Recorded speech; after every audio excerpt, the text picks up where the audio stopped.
Thank you for joining the U.S. Army Corps of Engineers Northwestern Division for today's Missouri River Basin conference call. This call is our monthly update webinar to provide an update of current runoff conditions in the Missouri River Basin. These calls are only part of our efforts to communicate with Basin residents. We place all our news releases on our website at www.nwd.usace.army.mil. We also place these items on social media at NWDUSACE. We encourage the public to use these resources as well as our web app to get the latest information from the U.S. Army Corps of Engineers, the National Weather Service, and other partner agencies. These calls are provided as a courtesy to congressional representatives, tribal, state, and local government officials, including levee sponsors and emergency managers, and the media. I will be moderating today's call, and my name is Eileen Williamson. These calls are recorded, and they will be placed on the Defense Video Imagery and Distribution System, and the links are available at www.nwd.usace.army.mil/MRWM under Latest News. Your participation today acknowledges your consent to be recorded. If you are not connected to the webinar, the slides are available at the bottom of today's press release. All lines have been placed on mute for this call. To unmute your line to ask a question, press *6. If you had the webinar call your phone, it is possible to be double muted on the webinar and on your phone. Be aware that the force mute function does not necessarily work on all phones, so please use your phone's own mute function to avoid interrupting the call, and do not place the call on hold. The agenda for today is as follows. From NOAA, we have Doug Cluck.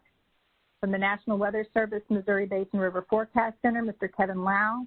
From the Missouri River Water Management Division, Mr. John Remus, and representatives from his staff. We also have Jed Knieven with the Kansas City District to provide an update for levees in that area.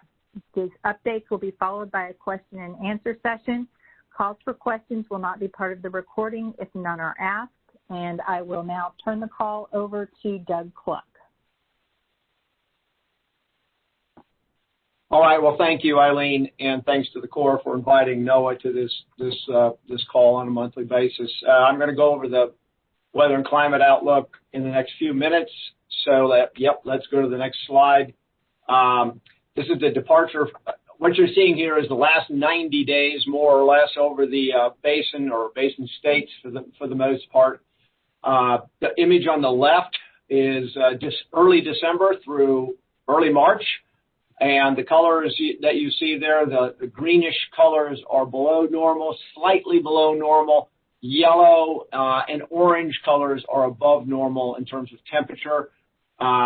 Before we had the cold snap in February, all of this map would have been yellow to red, actually, in terms of temperatures being above normal.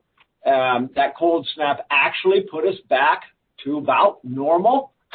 When you take 90 days into account and average it all out. But even with that, you're seeing temperatures in North Dakota, South Dakota, and eastern Montana still above normal. And like I said earlier, the light green colors are slightly below normal, again, when you average all of those 90 days out. On the right, you see an interesting map from a precipitation percent point of view for that same period. The red areas are what should draw our eyes the most because they're being pretty consistent over that area, being basically North and South Dakota and eastern Montana being very dry. Also some dryness in western Kansas and such. There is an area sort of from southern Montana through Nebraska that did have above normal precipitation, and that shows up as greens and blues through that period. So some pretty heavy snows basically in that area through that time. And some areas in the far lower basin that around Missouri that had average to slightly above normal precipitation during those 3 months. But the big picture is dryness. Next slide. Looking more recently in the last 30 days, now you can see on the left what that cold snap did in terms of temperatures from February 1st basically to the beginning of March really shows up well, even though early February and late February were a little bit warmer than normal. That cold was so cold that we are, in some cases here, 12 degrees below normal when you average it out over 30 days. So that's 30 days averaged out there, some warmth to the south and west where the cold air didn't penetrate. And then on the right, sort of more of the same in terms of precipitation. A little better news in the upper in Montana, northwest part of the basin, but generally dry over the lower basin and in far northern basins. Okay, next slide. And I suppose a bunch of people are going to talk about this, so I'll be very short. Near normal to below normal averages in terms of snow water accumulation in the mountains, maybe a little bit better than we were a month ago. Next slide. There's your plain snowpack. There is none, okay, or virtually no snowpack. And that's quite a bit below normal, actually, especially in Montana, North Dakota, and South Dakota this time of year. Next slide. This is the outlook for the next 7 days. So if you accumulate all the rain and snow over the next 7 days, this is the total amount you might see during that period. There's going to be a storm system going through Kansas basically later today and tomorrow.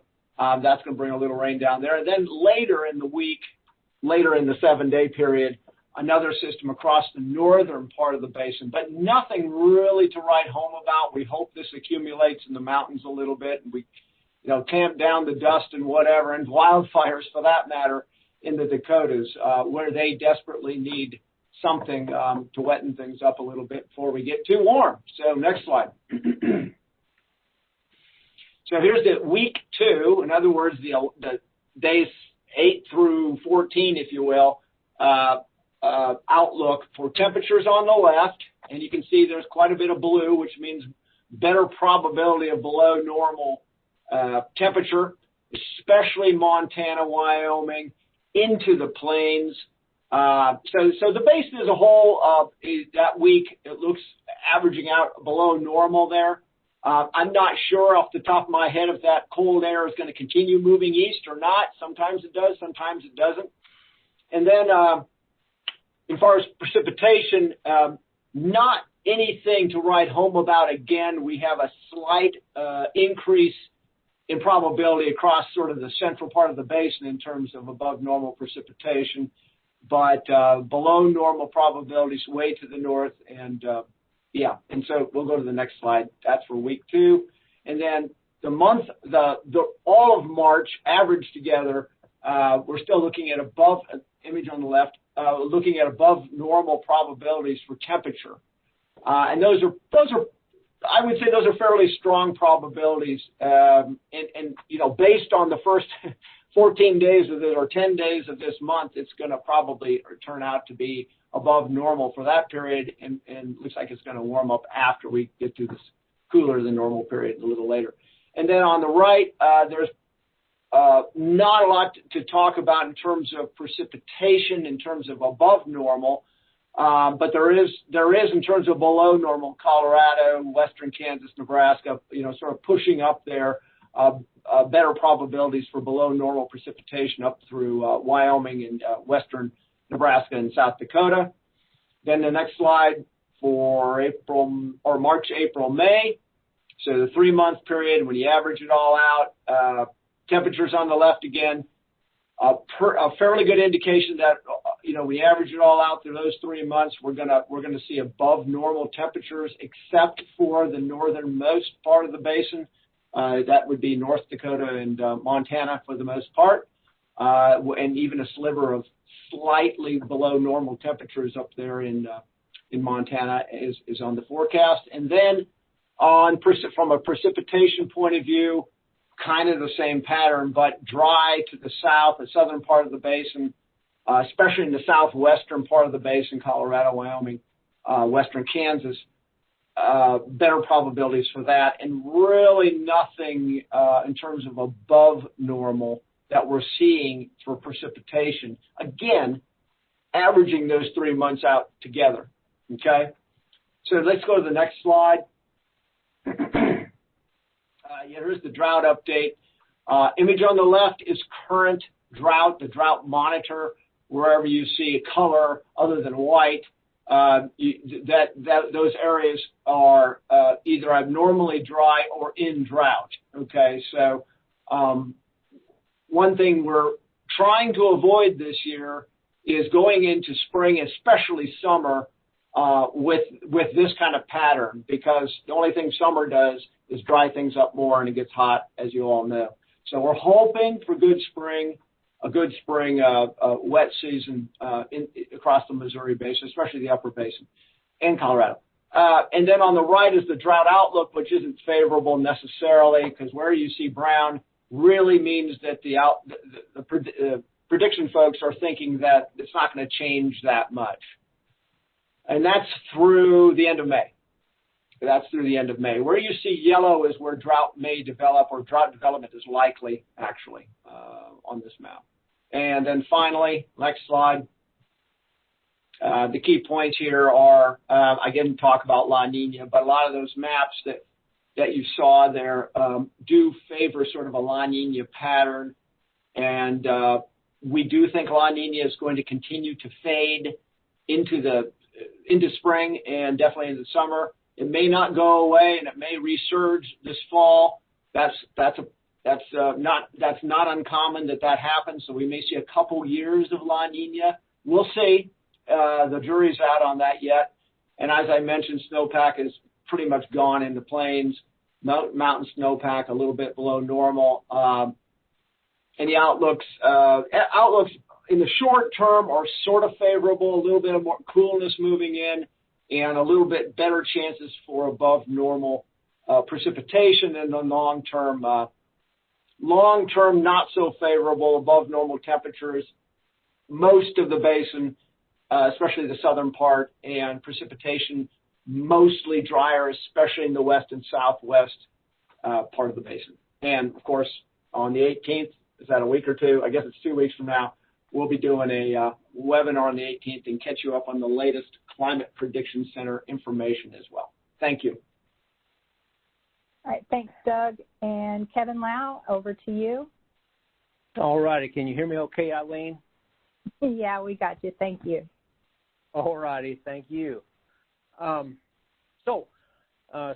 conditions in the mountains. Next slide, please, I think. Yeah, perfect. Thank you. Snowpack conditions in the mountains can be generally categorized as near normal in the north to below normal in the south. By this point in the winter, we've usually accumulated about 80% of the seasonal peak snow water equivalent in the mountains. And so the mountain contributions to the 2021 runoff season is coming into focus. The March water supply forecast developed by the National Weather Service was issued 2 days ago, and our March water supply forecast suggests a below normal runoff season covering the period April through September. Like I said, plain snow is, for all intents and purposes, non-existent. And also, as Doug said, soil moisture conditions across the basin continue to be drier than normal.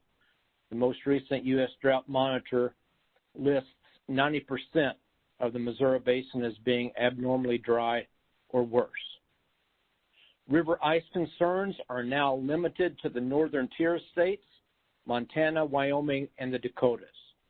And while risk for breakup jamming is low, we still need to remain vigilant over the next few weeks.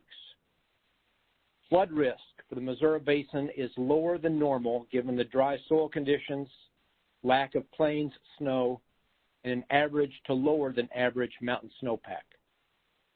Our office issued its most recent 90-day outlook on February 22nd, and it covers the 3-month period, March, April, and May. And this is graphically depicted on the graphic on the right. Green dots are good. That means that we're not expecting flooding. Colored dots indicate flooding.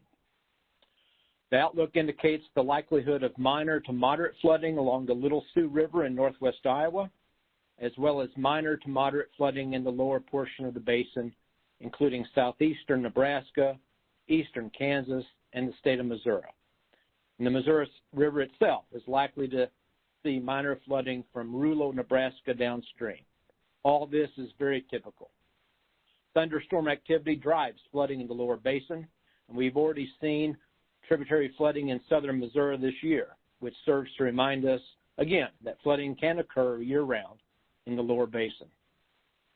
Our office's most recent spring flood outlook can be accessed at the link shown in blue on this graphic, and NOAA will release its national spring outlook on Thursday, March 18th, and there should be a press release regarding that. Thank you, and this concludes the National Weather Service Flood Potential Brief. All right, thank you, Kevin, and I will now hand it to John Remus and his staff for the water management update. John. Thank you, Eileen. Can you hear me? Yes, sir. Okay. Yes, and I'd like to thank Doug Cluck and Kevin Lau for their insights. Good afternoon, everyone. I'm John Remus, Chief of the Missouri River Basin Water Management Division. Our office is responsible for regulating the Missouri River Mainstem Reservoir System. I will provide some general remarks, and then I will turn the discussion over to my senior staff for more detailed information. I want to again assure everyone in the basin that the Corps remains fully committed to our flood risk reduction mission, protecting stakeholders, when we can, from significant runoff events that pose a threat to human health and safety. Floods can and will occur regardless of basin or system conditions. This includes ice-induced flooding during the winter freeze-in and spring breakup periods.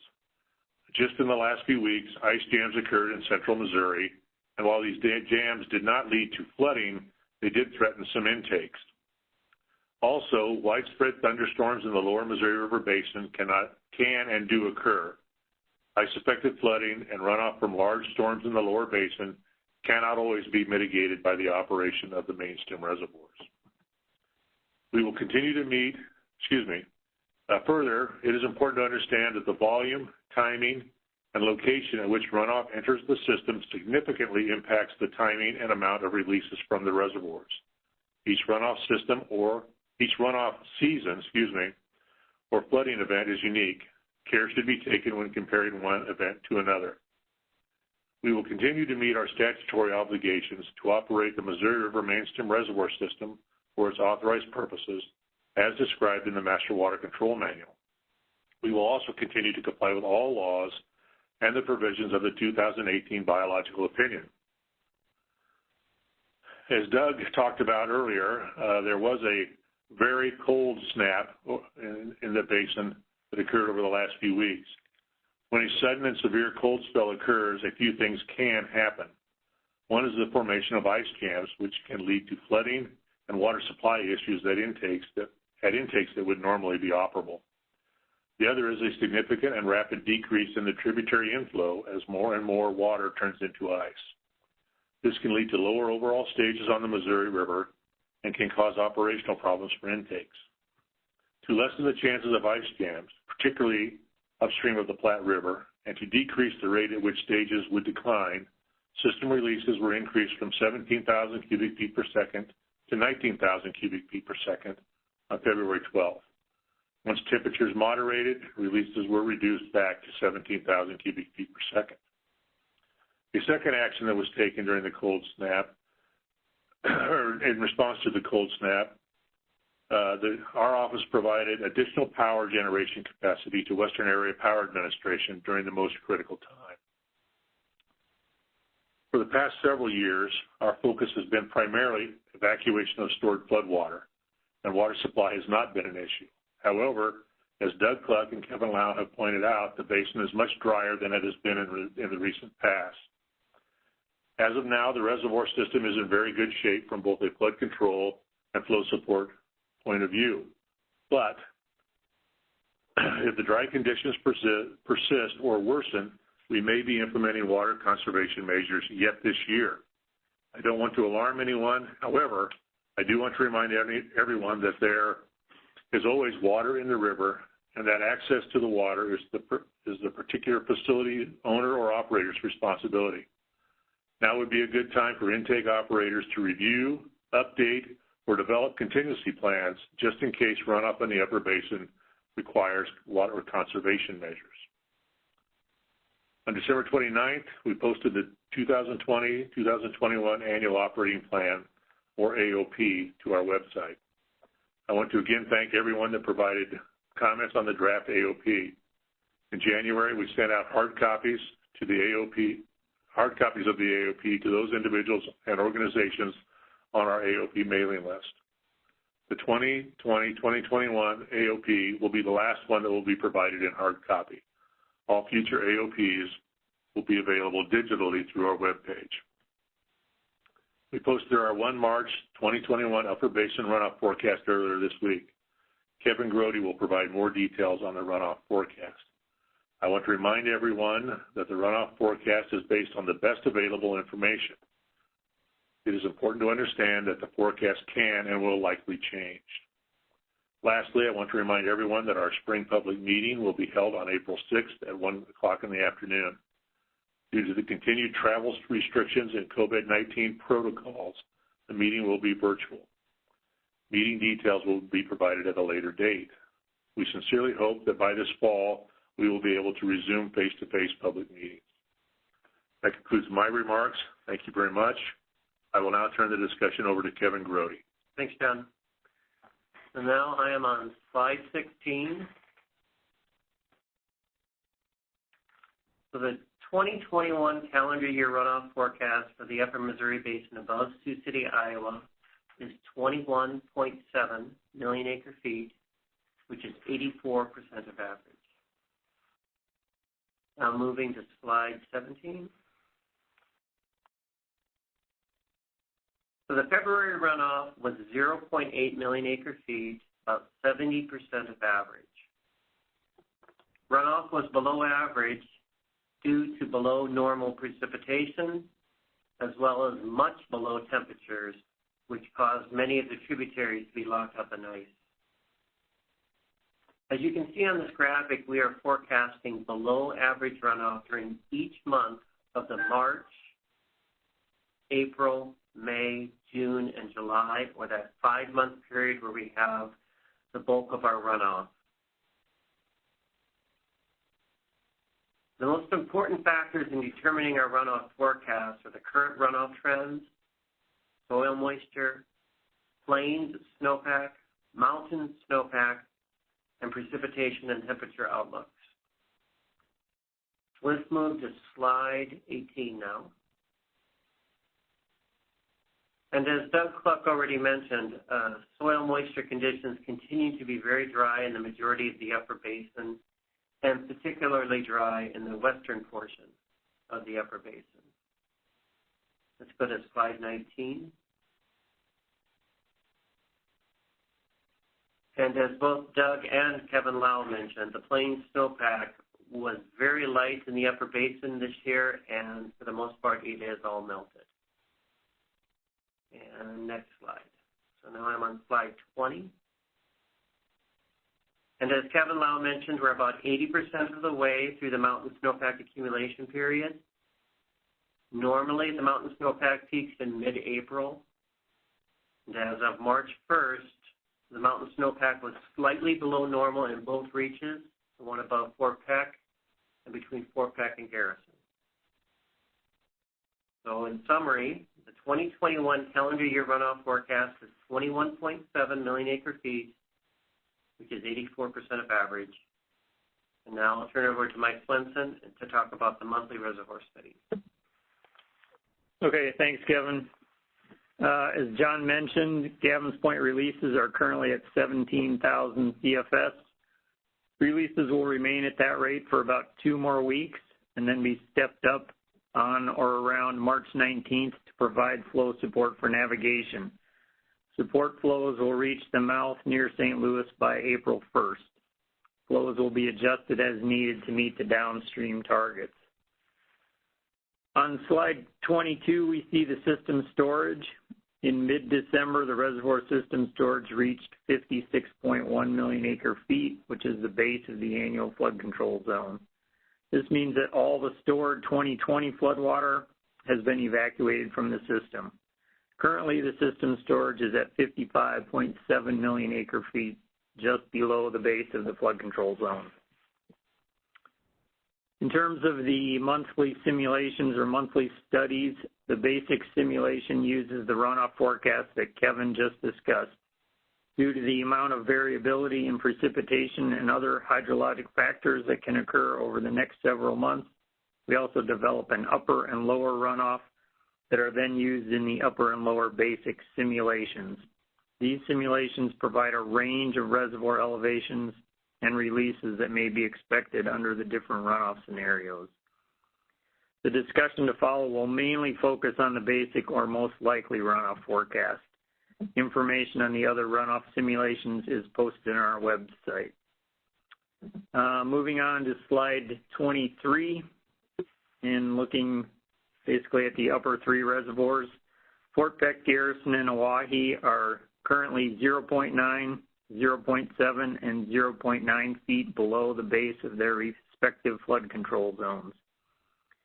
As shown on the basic forecast, Fort Peck Reservoir is expected to peak near elevation 2237. That's 3 feet into the 16-foot flood pool, which extends from elevation 2234 to 2250. Peak releases are expected to average about 10,500 CFS this summer. Garrison Reservoir is expected to peak near elevation 1842.9. That's 5.4 feet into the 16.5-foot flood pool, which extends from elevation 1837.5 to 1854. Peak releases are expected to average about 25,000 CFS this summer. Oahe Reservoir is expected to peak near elevation 1608.7. That's 1.2 feet into the 12.5-foot flood pool, which extends from elevation 1607.5 to 1620. Peak releases are expected to average about 33,000 CFS. Next slide. Slide 24.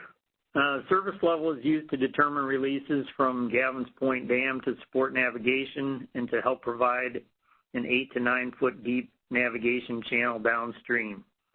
The navigation service level at the start of the navigation season is typically based on the March 15th system storage.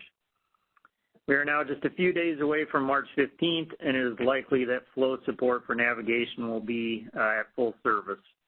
Full service flow support is designed to provide a 9-foot deep navigation channel. For the full service level on the basic simulation, Gavins Point monthly average releases range from approximately 27,000 CFS to 33,000 CFS. Releases will be dependent on downstream conditions and will be reduced in response to downstream flooding. However, the effectiveness of the reservoir system to reduce peak stages along the lower river diminishes as you move downstream due to the travel time. The service level for the remainder of the navigation season and the navigation season length are based on the July 1st system storage. Under the basic forecast, flow support for navigation would be full service after the July 1st storage check, and a full 8-month navigation season would be provided. Note that under the lower basic forecast, which again is the drier condition, flow support for navigation is reduced below full service by about 2,500 CFS after the July 1st storage check, and the winter releases are down at 12,000 CFS. Next slide. Annual generation at the main stem dams under the basic simulation is 9.6 billion kilowatt hours. The long-term average is right at 9.5 billion kilowatt hours. And the last slide. Slide 25 shows the Missouri River Basin weekly update, which is found on our website at the address shown on the top of the slide. This webpage gives a general overview of the current conditions in the basin and is updated weekly, usually on Tuesday morning. Thank you, and that concludes my remarks. I'll turn it back to Eileen. Thanks, Mike.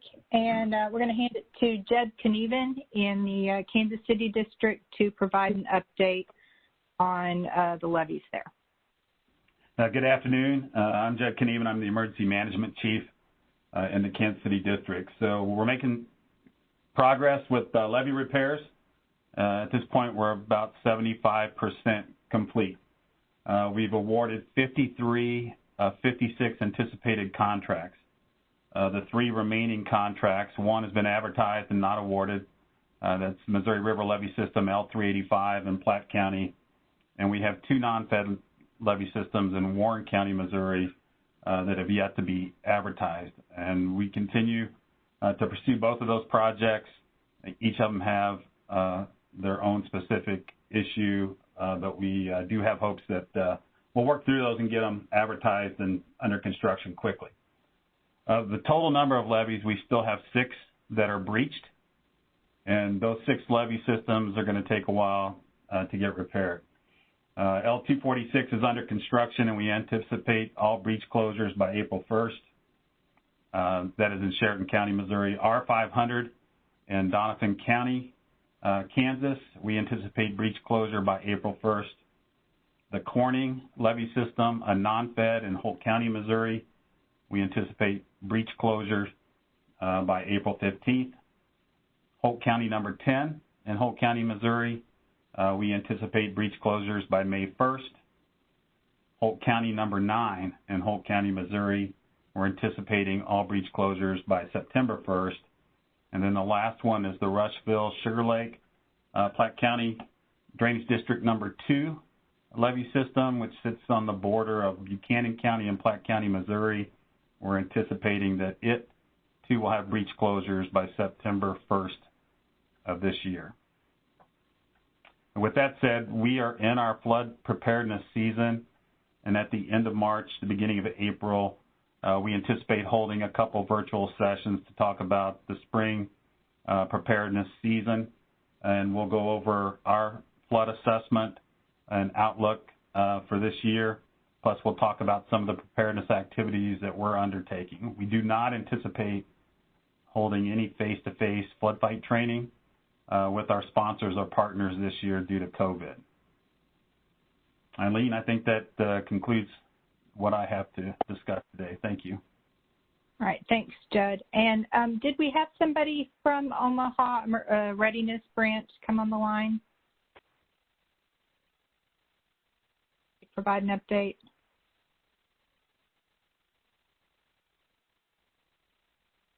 You may need to *6 to unmute as well as at your computer. It is possible we didn't have someone join us, but just didn't want to pass that. Okay, so with that, we will move to the question and answer session.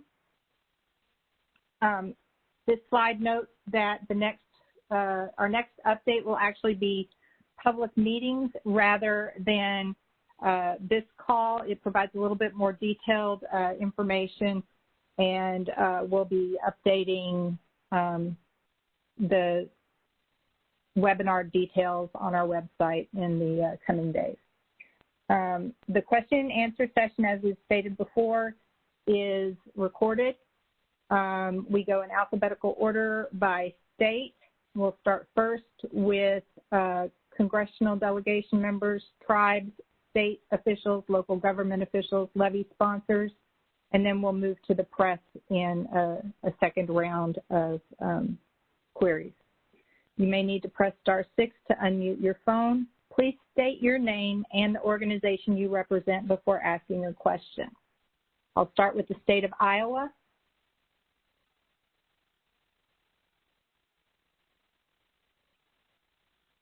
Again, you may need to unmute on your computer and your phone.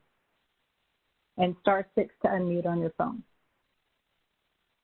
Kansas. Missouri. Montana. Nebraska. North Dakota, South Dakota, and Wyoming. Okay, we'll move to the media. Again, *6 and potentially at your computer screen to unmute your phone. State your name and the organization you represent before asking a question. State of Iowa.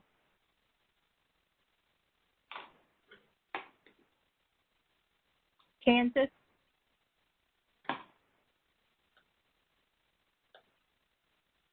Missouri.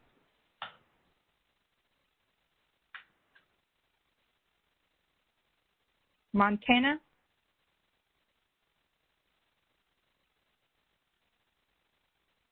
Nebraska. Eileen, this is Nancy. Can you hear me? Sure can. Go ahead, Nancy. Thank you. Yeah, so just want to get a sense of the context of how unusual the dry conditions are. And if you don't have this right now, maybe later today, how long has it been since we've had a forecast? It's probably on that chart, but a forecast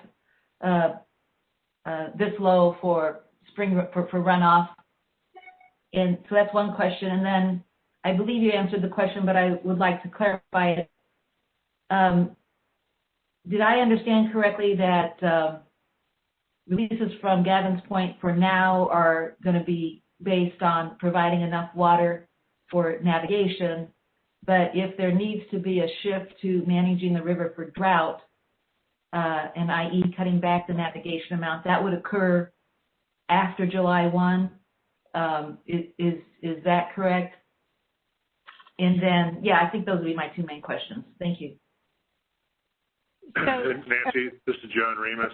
We'll get you answer to that question. When the last time we had a runoff forecast in March this low? We'll have to look that up. We have not hit any water conservation target or water conservation thresholds yet. And as Mike Swenson pointed out, under our basic forecast, we're not anticipating hitting any of those in 2021. Oh, okay. However, we would not implement any of those until July 1st when we do our July 1st storage check. And could you give us an example when you say threshold? What would be an example of? What do you mean by threshold? It's our storage checks are based on the total amount of water stored in the system. And go back a few slides, could you, Eileen? Keep going back. Right there. Nope, slide 24. There. I don't know if you could see the slides, Nancy, yep. or not. Yep. But if you look at that, our March 15th storage check, if we have at least 54.5 million acre feet stored, we would have full service for the first half of the year.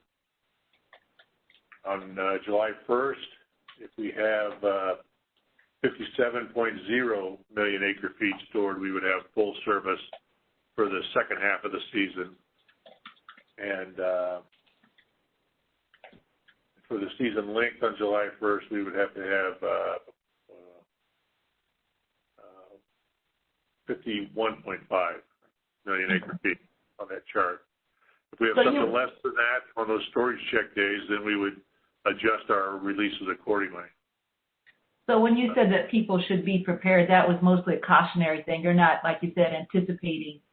We're not anticipating that, but then again, if we do get a really dry spring and summer here, we may be down to minimum flows of 12,000 CFS in the wintertime, which could be problematic for water intake. So rather than waiting for it to happen, I'm encouraging people just to dust off their contingency plans to make sure that they don't get caught. I'm not predicting it. I'm not anticipating it, but we don't want to end up without power. Okay. Thank you very much. Okay. Thank you both. And we'll get back to you on that forecast. Thank you. Thank you. Thanks, Nancy. Any other questions, State of Nebraska? Yep, this is Chris Clayton. farmer. Hello? And, can you hear me? If you're on speakerphone, it may be best to go to your handset or lean into the phone a little bit more. Just a little bit better? Yes, it is. Thank you. And your name? Okay. Chris Clayton. I'm with BTA Progressive Farm out of Omaha. And Okay. I just have a question about those lower areas that still haven't reached levee situations. What's I know the risk overall is lower flooding. What's the risk, though, for those areas that are still facing breach situations until those are declared? Okay. So what is the situation with areas that are still dealing with breached levees, correct? Yeah, correct. Okay. I'm going to hand that to Judd Knieven in Kansas City. Well, the bottom line is that they're susceptible to flooding, and those folks are going to have to be diligent in paying attention to what's going on around them through that period. The contracts have all been awarded for those projects. They're actively being worked. Some of them are further along than others. Typically, we will start on the upstream ends of those levee systems to close those breaches so that if we were find ourselves in a flood situation, the water would back in at the lower end, and then as the river levels receded, it would the flooding would follow and empty the bottoms. But there's no guarantees through this year, so we've been in contact with all those sponsors. They're partners with this. They understand that they are at risk. The other thing that it impacts is their crop insurance rates. And the Corps works closely with the risk management agency and helping them to determine whether the levees will afford any type of protection and what that level of protection is. Over.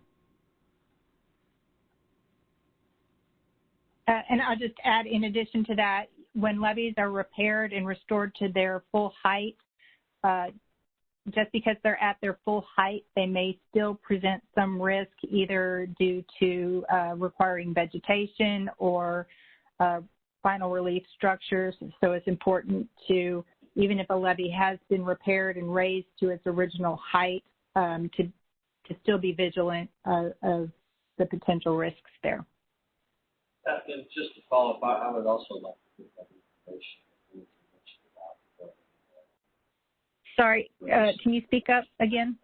I apologize. I'd also like to get the information about the dance you mentioned about where this forecast falls historically. So you're looking for the particular locations where these are? Is that what you're saying?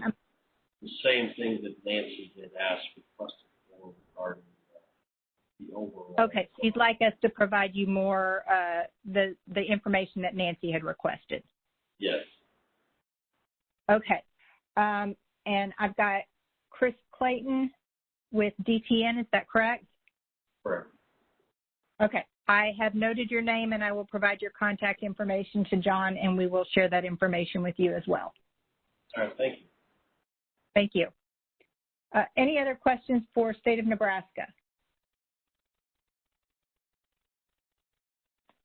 Okay. As a reminder, to unmute your phone is *6, and then also double check to make sure that you are unmuted at your computer. We'll move to the state of North Dakota.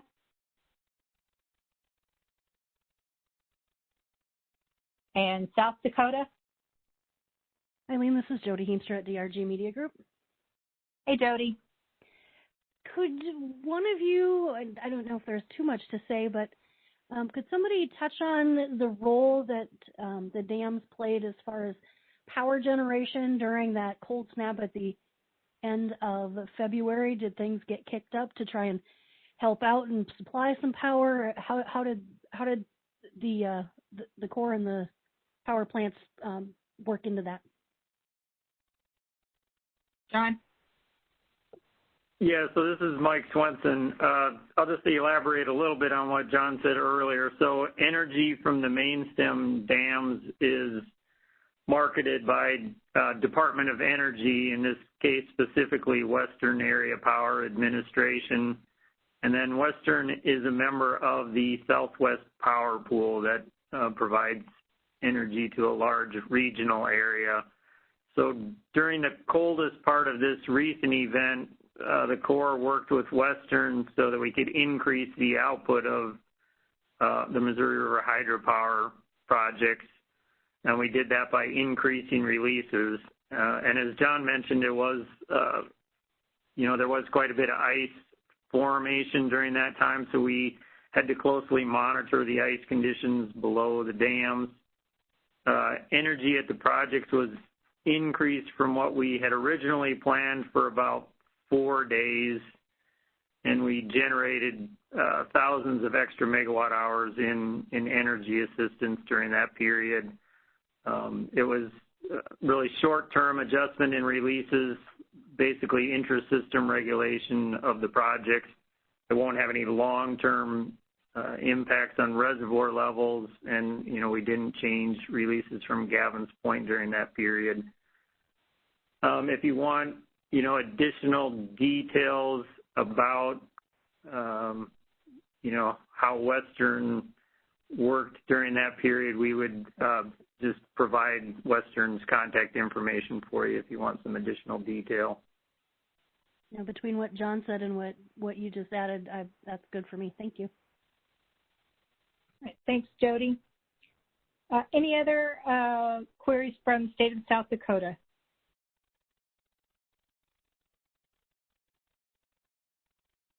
Okay. And Wyoming?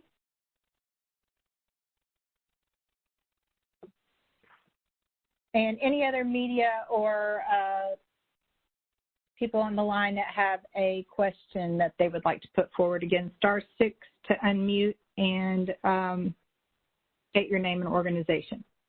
Eileen, this is Nancy Garter again from the World Herald. Yes. One more contextual question on the shift to dry weather from flood conditions. This is a more general question.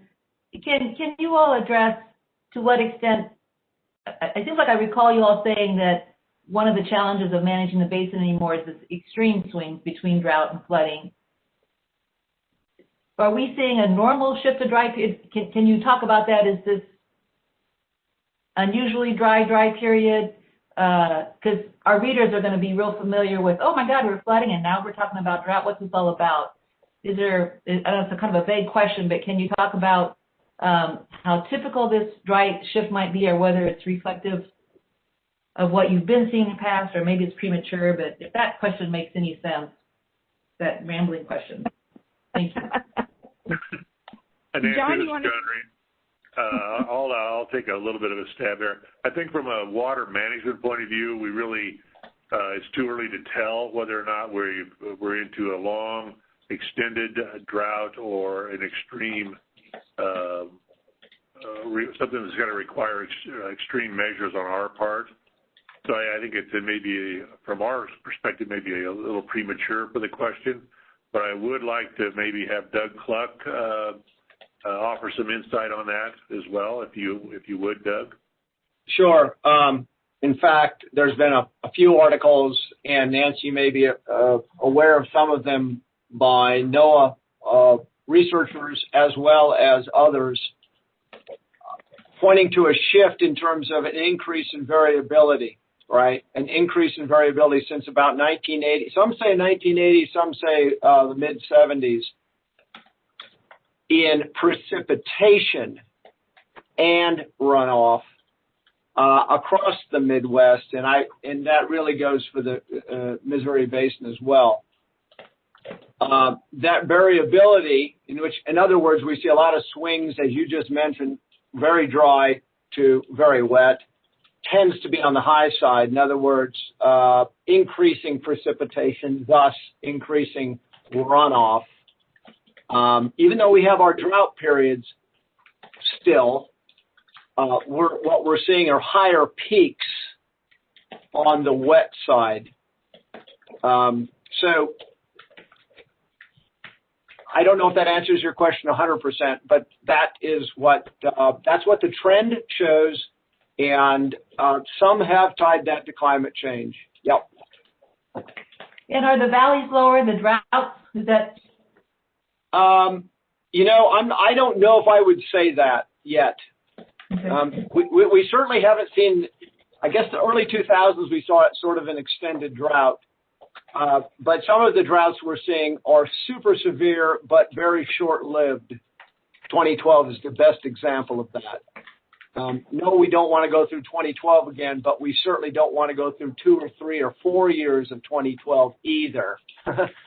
But we just haven't seen that lately. What we have seen are extended periods of wetness.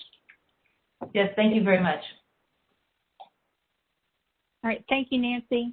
And any others still on the line, if you have remaining questions, *6 to unmute.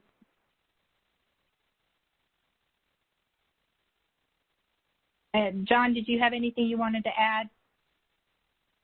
No, just we look forward to having our public meeting next month, and hope everybody can attend. Stay safe, and that's all I have. Thank you. All right, thanks, John. Again, thank you everyone for participating today. We do appreciate your participation as well as helping us to get the word out for the public meetings. So we'll be sending a press release on that and hope that you will encourage those in your area to participate. This call will be recorded, or it's been recorded. It will be placed on our website before the end of the day. And thank you again.